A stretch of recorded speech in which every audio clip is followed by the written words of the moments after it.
দেশের নাগরিক না আমাকে গুলি করো, গুলি করো, গুলি করো, গুলি করো, গুলি করো, গুলি করো। আরে বাবা চলে আসছে সারাদিন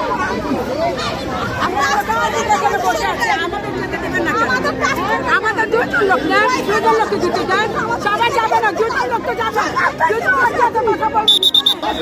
যাবো তাও আমি বিচার চাই, আমার সন্তানের বিচার চাই, আমার সন্তান কোথায় আমি বিচার চাই। আমি দুয়ারে দুয়ারে ঘুরে আপনি সব কিছু করেছি, কেউ শোনে নাই।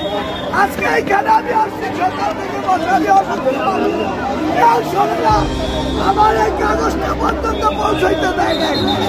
আমি বিচার চাই, আমি সর্বোচ্চ সম্মানিত ব্যক্তি ডক্টর ইউনূস সাহেবের কাছে আমার আবেদন করতে চাই। আপনারা দেখুন এই দেশের রাষ্ট্র ব্যবস্থা, আইন ব্যবস্থা, আপনারা দেখুন আপনাদের মাধ্যমে আমার সন্তানের বিচার কেন পাবো না? কি হয়েছে, কে দিচ্ছে?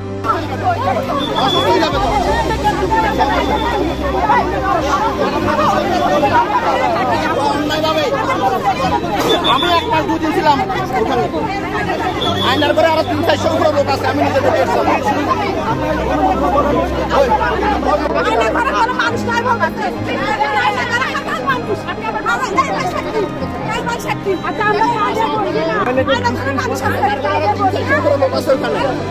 সবগুলো এরকম কাঁচা কাঁচা করে, কাঁচা কাঁচা করে।